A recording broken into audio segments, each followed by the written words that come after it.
Hello guys, video tham nên kalau le ta tum video tur hi haircut kha kalau ti lang lenga run haircut tur hi round layer kan ti tan round layer chu hei sam toya te sam sei a po kana man thea tlang puin sam toya kan mang tlang pui ta ni e maximum volume mo e volume tam tak le layer tam tak e messy look kan ti me hei tia toy sik ang ji kha tiang ang look te step tamani mo layer atama round layer kan dita chu angle hi aruda tanga 90 degree ani khami haircut kha aruda tanga la ka 90 degree kat rek turani umzia chu hei hi kasam hi tian ni ta se samsei ni taila hetami kha hetian 90 degree kan potanga chun hetami tian akwalanga hei hetin akwal chawanga kha round layer ni ta chun tuna kalau tilangang ole hei kan tambi chun ta chun profile section kan then lenga haircut don ra in profile section le radial section hi poimo emema color ate po i blow dry styling ti don pon profile section le radial section hi man nge tur ni ole tuna i radial section kan thenanga hei ki apeng chung zona han mo radial section chendan yan soi to kan ma khan chon kan chen sanganga chon kan chena ka hei section kipin kan da sang don ani ti hian mo i minti boy thelo tor khan mo proper da win ten kan da sanganga chon chu tiang chen le lam kan sang le don ni radial section ten year to year mo beng chunga han year to year in kan thleng don kan chen don ani tiang kan khui ma chuan kan chen to a ha clipin kan da sang le don ta ni le lama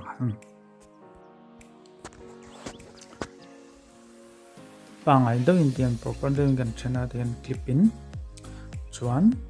an nung lam ka profile ha kan zoom don ni mo profile sa ve khada pona chen thea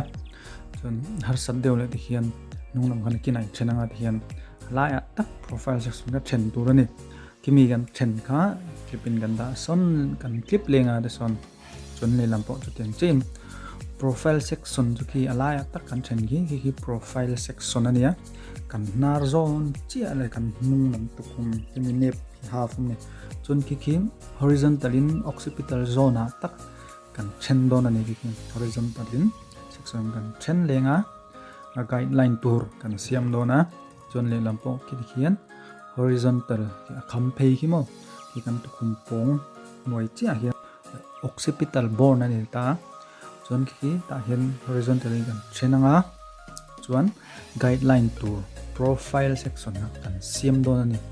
profile alaya tak kan siamanga tlem kan ti punta chon ki vertical in kan chena chuan ki 90 degree anep area tang hian 90 degree kan la don ni ki het hian hemia hetia 90 degree chu hemi hian kimi ni ta 90 degree nep area aru tanga 90 degree aru da tanga 90 degree nep area hian aduang chen ha kan don ni hian inchi thum ma inchi ni ma nil ta khan 90 degree a ila kan katanga aru da tangin 90 degree anita ki chon kan khui thata chon next hang kan kalphe le don chani khami profile section kan siam ha kan guideline kha tlem kan langa chon kan velama mi kan lakat lo sam kan na lenga chon ru da train 90 degree kan pot phenga ki kan guideline mi hian kan kat te don ta ni kat tiang kha mai ol sam lu dong mo chon ti khan atirami ang chi kan le lama mi lakat lo khaila lenga chon guideline tlemi la tel lenga chon guideline mil khan ikat zel mai don ni 90 degree in chon kan le lam kan kat zawa chon ding lama mi hi kan la le don ta ni chon guideline kan siam sa kha tlem kan langa ding lama mi hi lakat lo kha tlem kan na lenga katyang ham 90 degree kan pot phei lenga run tangin chon guideline mi hian kan kat le mai don ni ol sam lu to katyang ja khan le lam po kha kan ti chok vek don ta ni ki round layer chu ki hetia kwal ki sam khui ka ti kwalang khian kat turani mo achunga chho thak tanga ta crown part thleng khana chhonga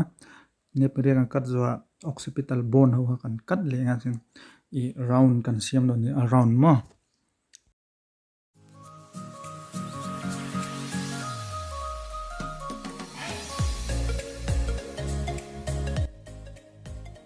tikhan nep area kan kat zawa chun achunga mi ho occipital bone mi ho ki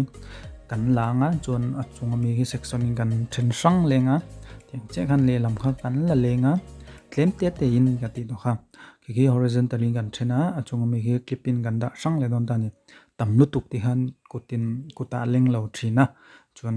in kat ti te ni chun tlem te ten tianga profile section nga kan la lenga guideline kan nei sa to ni chun guideline khi an hnuai a hian an hnuai ho ki guideline an to kan kat to ma vai lawin tlem te guideline la khan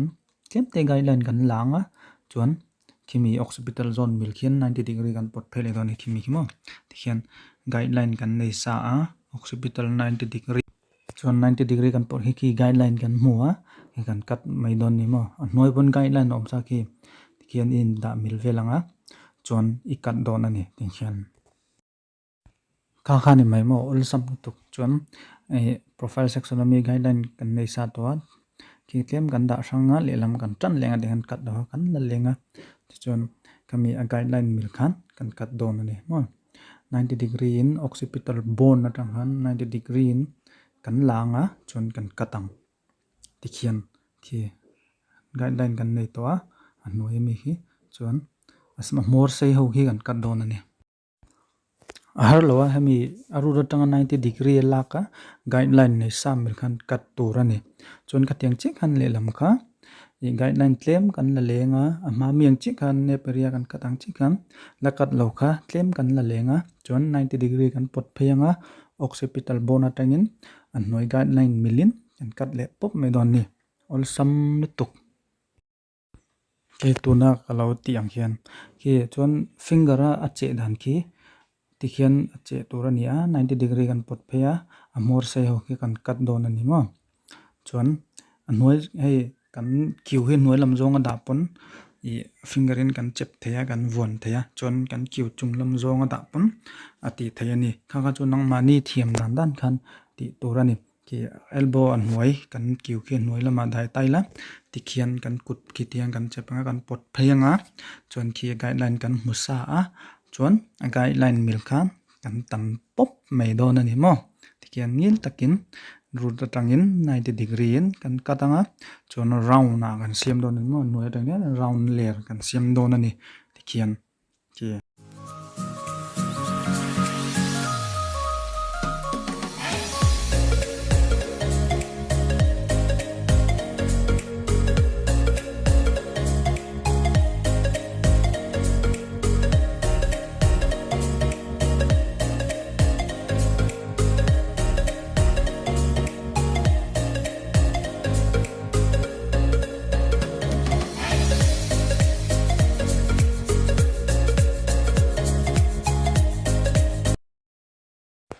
ole tikhan I occipital bone kan zawa chuan a chunglam crown part hi kan tilenga crown part puki ama kan tiang chi kham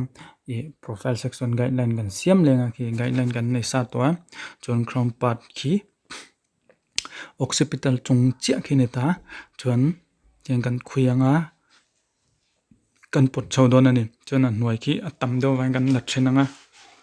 kan da thenanga chuan a crown tak kimi occipital bone chung che kimi zone khian 90 degree kan la pheile don ani chuan 90 degree tuna kan kat chinang ma tiang kan khui anga kan khui chhonga chuan ki katin han che che khen lo en taula a chung lam khi la tama wang khin kan da sanganga khaten kan da sanganga chuan kimi area khi 90 degree kan potanga ki chuan guideline kan nei sa chuan kan kat le pop me don ni tikhian kan katanga chuan guideline ki kan en mil le chinanga tikhian a guideline ki kan en mil chinanga tikhan ki tlem sei te pom mai thao tikhan round kan siam don kan ti do kha mor tlem sei a om le te kan siam round me don ki 90 degree kan pota occipital chung che zone ki chon a chunglam khi a noilam guideline tlem kan langa a chunglam crown patani to wang ki chu angil chho potang angil chho popang te hian ki hian angil popang o ngil takin da 90 degree te ngan kat popanga guideline milin tian cái này kan pot ngil popang thì han 90 degree ngil te kan kata crown part ka tiang chik han guideline kan kat sa hatlem kan lak bel lenga chon le lam lakat lo kha kan la lenga tlem te te in ti tur ka ti to ha ki thì han kan la lenga guideline milin guideline kan nei to 90 degree in kan kat pop mai don ni le lam ve lam kan zo huna ding lam kha kan ti ve le don ta ni all sama he 90 degree chu i ke mi khian 90 degree an noi mi guideline milin kan langa occipital bone chung che hanita chon crown part kan chho huna han angil chho dung don ta ni hen ki mi ru ta tanga 90 ka di to kha tingan pot ngil popanga ti khian chuan kan kat pop me don ni chon ka tiang che khan le lam pha kan ti le don ani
chon tikhan annung lam jo kan zo ta chon hemi I malam side mo year to year radial section ho kha I kan ti vele don ta ni radial section po hi ola ki har salawa annung lam mi guideline claim kan la nga tikhiam I vertical in annung lam mi guideline tur kan kat sa kha claim kan la nga chon nung lam khe kian kan da sanga nga clipin chon amalama kan lakat lo khat claim kan la lenga chon kan lak lo ka clipin kan da sang le don ta ni chon 90 degree road ta in kan pot lenga ti han kan kat le to me don ni all sam lu to ki lakat lo claim kan la ta guideline kan la to chon ki khi clipin kan da sanga nga clipin tiang kan da sanga chuan kemi occipital bone area kemi I o ta hian horizontal in kan chenanga achung lam ki kan da that thung don ta ne mo ki poki round in kan siam don ni ki kan da thanga chon hemi area hi 90 degree in kan katanga kan guideline milin kan kat don ani ki tikhian kan pot pheyanga tikhian pot pheya guideline kan nei sa ki more te khami milha kan kat le pop me don ni all sam no to kai poi tihan noi lam kan kat zawa tihan achung lam kha kan tile don ta ni mo chuan ki noi lam guideline claim kan langa tian chuan kan katanga chuan achung lam crown part hi kan da ngil lenga chuan kat le don ni tihan all sam lut tok tihan kan ti zo chon le lam kha kan tile don ta ni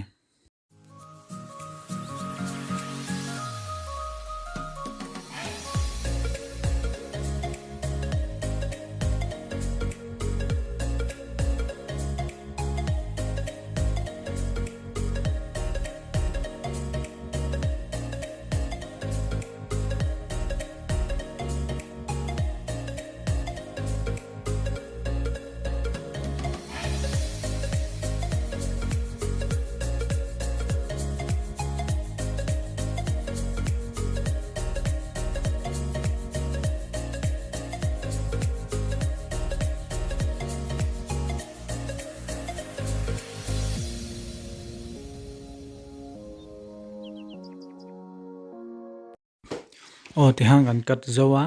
chuan kat zawa kan le lam kha kan kat vele don ta ni ki lakat lo ki mo chuan li lam pawh khi ama mi ang chiah hang kan ti le dawn ni kan then hrang lenga tikhan ki kan tran lenga le lam khi ama mi ang chi khan lakat lo ki tlem kan langa chuan kan clip lenga chuan guideline tlem kan la lenga chuan ki horizontally kan then lenga tlem kan then hranga achung mi kan da hranga chuan ki 90 degree in kan guideline milin kan cut dawn ani ma guideline milin kan cut po bang ti hian chuan achung mi hi kan na lenga a hnuai khi kan da hrang lenga tian guideline tlem kan langa achunga tiang kan pot chho lenga hian guideline milin kan cut le dawn ni ama mi ang chi khan guideline milin tian 90 degree in kan cut dawn ani chuan ha kan ti chhuak vek ang step by step in kan ti dawn ni chuan ki tlem kan na lenga cut lo chuan guideline tlem kan na lenga chuan kan cut le mai dawn ni mo